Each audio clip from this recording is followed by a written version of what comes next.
Good morning बच्चों। बच्चों सब कैसे हैं? सब घर में सुरक्षित हैं? देखो हमने आपको कितने चैप्टर कंप्लीट कर दिए? 16। आज हम चैप्टर नंबर पढ़ने जा रहे हैं 7वां, नीति के दोहे। कौन से दोहे? नीति के दोहे। इससे पहले हम शब्दार्थ देख रहे हैं और जो है जब आप ये चैप्टर पढ़ो तो मैं आपको चैप्टर जो सुनोगे आप लेक्चर में, तो इससे पहले जो है मैं आपको आपके व्हाट्सएप नंबर पर ये सारे दोहे सेंड करूंगी। आप उस दोहे को देख कर चैप्टर जो है उसको सुनोगे। तो सबसे पहले हम क्या पढ़ रहे हैं? नीति के दोहे में शब्दार्थ। अच्छे से देखो। जड़मति। जड़मति का मतलब था बच्चों मूर्ख। जड़मति यानी जड़ के समान, है ना? जड़मति, उसकी मति नहीं होती तो बुद्धि नहीं होती, तो जड़मति को कहते हैं मूर्ख। सिल का मतलब था पत्थर। सिल का मतलब बच्चों क्या होता है? पत्थर। और पराई यानी दूसरे की। रसरी यानी रस्सी। रस्सी का मतलब क्या होता है बच्चों? रस्सी। और निशान यानी निशान। निशान यानी बच्चों निशान। निस्तार। निस्तार का मतलब छुटकारा। निस्तार यानी छुटकारा। और असंत। असंत का मतलब दुर्जन, है ना? और संत का मतलब था सज्जन। असंत का मतलब था दुर्जन और संत का मतलब बच्चों क्या होता है? संत का मतलब था सज्जन। शीतलता। शीतलता यानी ठंडक। सुरा। सुरा का मतलब शराब, मदिरा। गोविंद। गोविंद यानी प्रभु, भगवान, ईश्वर। और साच यानी बच्चों सच, सत्य। ताती यानी उसके। कुंभ यानी घड़ा। कुंभ यानी बच्चों घड़ा। और सुजान यानी बुद्धिमान। सुजान यानी बच्चों बुद्धिमान। जगत यानी संसार। और खोट यानी बुराई। पंथी का मतलब राही, यात्री। भुजंग यानी सांप। और सुब्रन यानी सोना। निंदा यानी बुराई। पाय यानी पैर। और जाके हृदय अर्थात जिसके हृदय में। और सिख यानी शिष्य। सिख का मतलब क्या? शिष्य। समझ में आया? अब मैं आपको जो है आप ध्यान से सुनो अच्छे से। जो मैं दोहा पढ़ रही हूँ ये नीति के दोहे बच्चों कबीरदास जी ने लिखे हैं। किन्होंने लिखे हैं? कबीरदास जी ने लिखे। कवि कबीरदास जी ने लिखे हैं। अब मैं आपको पढ़ के बता रही हूँ, ध्यान से सुनो। और जब आप ये मैं आपको लेक्चर जो एक्सप्लेन कर रही हूँ उस वक्त आपको अपनी बुक खोलनी है। और जो है अगर आपके पास बुक नहीं है तो मैं आपको सारे ये आपके व्हाट्सएप नंबर पर सेंड करूंगी दोहे, ठीक है? तो सबसे पहला दोहा कबीरदास जी क्या कह रहे हैं सुनो। करत करत अभ्यास के, करत करत अभ्यास के जड़मति होत सुजान। करत करत अभ्यास के जड़मति होत सुजान। रसरी आवत जात ते सिर पर परत निशान। इस भी कबीरदास जी क्या कह रहे हैं? कह रहे हैं कि करत करत अभ्यास के यानी बार बार प्रयास करने से, बार बार कोशिश करने से, बार बार प्रयास करने से, अभ्यास करने से। जड़मति का मतलब क्या बताया मैंने आपको? मूर्ख। मूर्ख व्यक्ति भी क्या हो जाता है? सुजान हो जाता है ना? तो उसी प्रकार जिस प्रकार जो है मूर्ख व्यक्ति भी सुजान यानी बुद्धिमान हो जाता है। सुजान का मतलब मैंने आपको क्या बताया? बुद्धिमान। सुजान यानी बुद्धिमान। तो आप वापस से देखो। करत करत अभ्यास के जड़मति हो तो सुजान यानी बार बार प्रयत्न करने से, बार बार अभ्यास करने से जो मूर्ख व्यक्ति भी है वो भी क्या बन जाता है? बुद्धिमान हो जाता है। जिस प्रकार रसरी, रसरी का मतलब रस्सी। रस्सी का मतलब क्या होता है बच्चों? रस्सी। मैंने आपको यहाँ दिखाया था रस्सी यानी रस्सी। जिस प्रकार रस्सी, रस्सी तो कैसी होती है? कोमल होती है। रस्सी कैसी होती है? कोमल होती है। लेकिन रसरी आवत जाते सिल पर परत निशान। जिस प्रकार जो रस्सी जो कोमल रस्सी होती है और उससे बार बार पानी निकालते हैं तो वो पत्थर पर भी उसके निशान पड़ जाते हैं। उसी प्रकार बार बार अभ्यास करने से मूर्ख व्यक्ति भी बुद्धिमान बन जाता है। ठीक है बच्चों? एक बार फिर बताती हूँ। निशान का मतलब है निशान, ठीक है? अब मैं एक एक शब्द का वापस अर्थ बता रही हूँ। करत करत अभ्यास के जड़मति, जड़मति यानी मूर्ख, जड़मति हो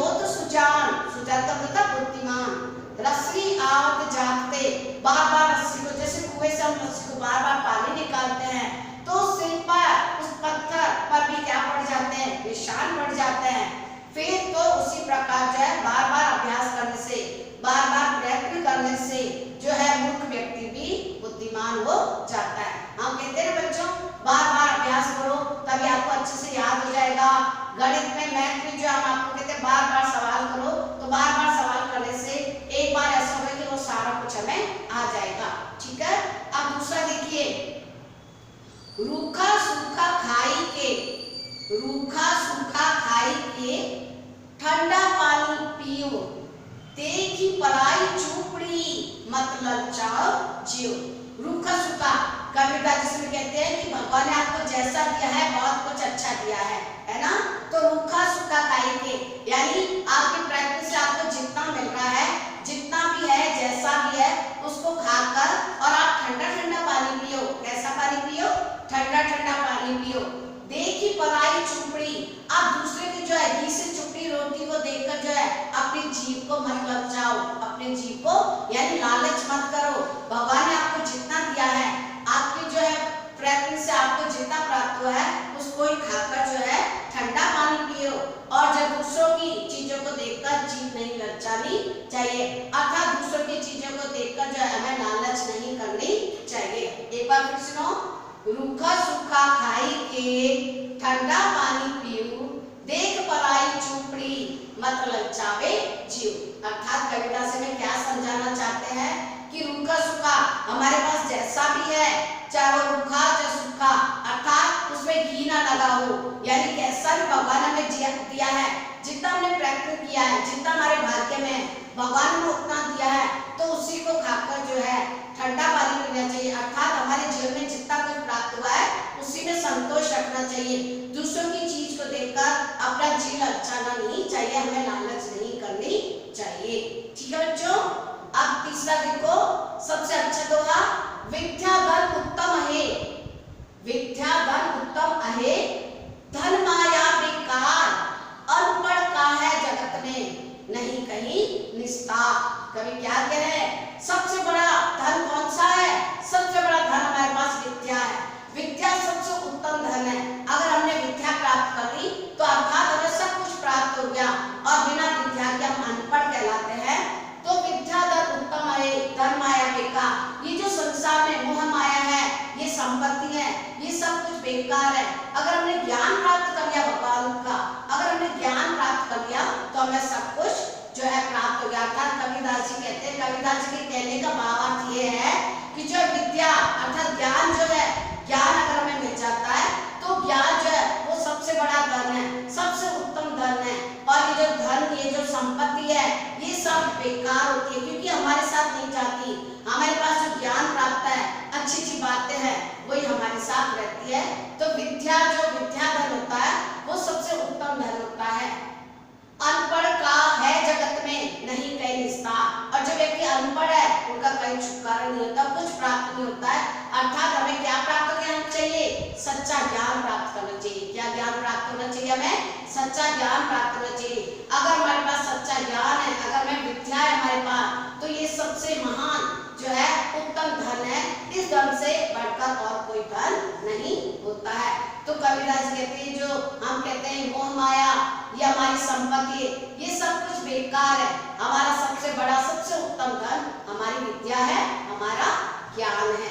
ठीक है बच्चों, आगे देखिए, बड़ा बड़ा हुआ तो क्या हुआ, जैसे पेड़ खजूर, पंक्ति को छाया नहीं, फल लागे अति दूर। इसमें कबीरदास जी क्या समझाना चाहते हैं? कबीरदास जी कहते हैं कि बड़ा हुआ तो क्या हुआ, अर्थात तुम बड़े हो गए, अर्थात पैसे वाले हो गए, तो फिर क्या क्या मतलब? जैसे पेड़ खजूर, यानी बड़ा होने का मतलब तभी होता है जब हम किसी को कुछ ज्ञान दे सके, किसी को कुछ दे सके, किसी का भला कर सके। बड़ा हुआ तो क्या हुआ, जैसे पेड़ खजूर, पंक्ति को छाया नहीं, फल आगे अति दूर। अर्थात कभी इसका अर्थ पहले बता रही हूँ कि इसमें कबीरदास जी कहते हैं कि तुम बड़े हो गए तो क्या हो गए, ये अगर तुम जो है किसी को कुछ दे नहीं सकते हो, अर्थात खजूर का पेड़ जो होता है वो बहुत ऊंचा होता है, इससे जो है राही को जो है छाया भी नहीं मिलती है और फल भी नहीं मिलते हैं। कबीरदास जी कहते हैं जिस प्रकार खजूर का पेड़ होता है वो बड़ा तो बहुत होता है लेकिन बहुत ऊंचा होता है, इससे राहगीर को जो है छाया भी नहीं मिलती है और जो फल भी प्राप्त नहीं होता है। उसी प्रकार कवि का भावार्थ है कहने का, कवि कहते हैं कि तुम बड़े हो गए तो क्या मतलब, अगर तुम किसी का भला नहीं कर सकते, किसी को कुछ दे नहीं सकते हो तो तुम्हारे बड़े होने का कोई मतलब नहीं है। अगर हम बड़े हैं, हमारे पास ज्ञान है, हमारे पास किसी को कुछ देने को है तो हमें दूसरों को देना चाहिए। अगर हम किसी को कुछ दे नहीं पाते हैं तो फिर हम खजूर के पेड़ के समान है कि ना तो हम राही को छाया देते हैं और ना ही फल देते हैं खजूर। तो उसी प्रकार हमें कैसा होना चाहिए, अगर हम बड़े हैं तो हमें क्या देना चाहिए, दूसरों का भला करना चाहिए, है ना बच्चों। तो एक बार मैं चारों दोबारा पढ़ देती हूँ, उसके बाद आगे। करत करत अभ्यास के जड़मति होत सुजान, रसनी आवत जात ते सिर पर परत निशान। इसमें कविता से समझाना चाहते हैं कि बार बार प्रयत्न करने से, बार बार अभ्यास करने से जो है मूर्ख व्यक्ति भी जो है बुद्धिमान हो जाता है। जिस प्रकार कोमल रस्सी जो है बार बार रगड़ से सिर पर अर्थात पत्थर पर भी निशान पड़ जाते हैं। रस्सी तो कोमल होती है लेकिन उस कोमल रस्सी से भी बार बार जो है जो आगे जाने से उस पर पत्थर पर भी निशान हो जाता है। उसी प्रकार मूर्ख व्यक्ति भी बार बार अभ्यास करने से बुद्धिमान हो जाता है। दूसरा, रूखा सूखा खाई के ठंडा पानी पियो, देख पराई चूपड़ी मत ललचाए जी। 28वें कविता से कहते हैं कि भगवान ने तुम्हें जितना दिया है, तुम्हारे प्यास से तुम्हें जितना प्राप्त हुआ है ना, उसी को खाकर और ठंडा पानी पीना चाहिए, अर्थात उसी में संतुष्ट रहना चाहिए, है ना। देख पराई चूपड़ी अर्थात दूसरी की जो रोटी जो है, कुछ भी चीज है, उसको देखकर जो तुम अपने जीव को मत ललचाओ। दूसरी की चूपड़ी, दूसरे की चीजों को देखकर तुम अपना जीव मत ललचाओ। भगवान ने तुम्हें जितना दिया है ना, जितना आपके पास है, जितना आपने प्रयत्न किया है, जितना आपके भाग्य में, उससे हमें संतोष करना चाहिए। आगे है, विद्या धन उत्तम है, धन माया बेकार, अनपढ़ का है जगत में नहीं कहीं निस्तार। आगे कवि कहना चाहते हैं कि विद्या धन जो है वो सबसे बड़ा धन है। सबसे उत्तम धन कौन सा बच्चों, विद्या है। और बाकी ये सब धन, ये माया, ये सब बेकार की होती है, क्योंकि जिस प्रकार अनपढ़ जो इस संसार में जो अनपढ़ होता है उसका कहीं छुटकारा नहीं होता, तो सबसे बड़ा धन कौन सा है, विद्या। अर्थात इसमें कवि ये कहना चाहते हैं कि जो सबसे बड़ा धन कहता है ज्ञान होता है, ये ज्ञान हमें प्राप्त करना चाहिए। अगर हमारे पास ज्ञान है तो हमें कोई मुसीबत नहीं आएगी। और जो है ये हमारा धन, ये मोह माया है, ये किसी काम की नहीं होती। हमारे पास जो सच्चा ज्ञान है उसी से सब कुछ होता है ना। तो आगे देखो, बड़ा हुआ तो क्या हुआ, जैसे पेड़ खजूर, पंथी को छाया नहीं, फल लागे अति दूर। इसमें कवि कहना चाहते हैं कि तुम बड़े हुए तो क्या हुए, तो खजूर के पेड़ के समान हो। अगर तुम किसी को कुछ दे नहीं सकते हो तो तुम्हारे बड़े होने का कोई मतलब नहीं होता। जिस प्रकार खजूर का पेड़ तो बहुत बड़ा होता है और बहुत ऊंचा होता है, लेकिन ऊंचा होने से ना तो राही को जो है छाया दे सकता है और ना ही किसी को फल दे सकता है, उसी प्रकार आपके बड़े होने का कोई मतलब नहीं होता।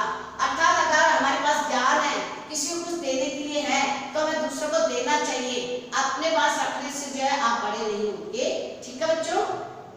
अब एक ये बहुत अच्छा है, देखो ध्यान से, अति का भला न बोलना, अति की भली न चुप, अति का भला न बोलना। इसमें कविता जी कहते हैं कि अधिक बोलना भी बुरा होता है, यानी बहुत अधिक बोलना भी बुरा होता है, और अति की भली न चुप, और बहुत अधिक चुप रहना भी क्या होता है, बुरा होता है। अति का भला न बरसना, अति की भली न दूर, और बहुत अधिक वर्षा होती है तो भी मुसीबत होती है, और बहुत ज्यादा धूप होती है तो भी मुसीबत होती है। इसलिए इसमें कविता से यह कहना चाहते हैं कि हमें ना तो अधिक बोलना चाहिए और ना ही अधिक चुप रहना चाहिए। जिस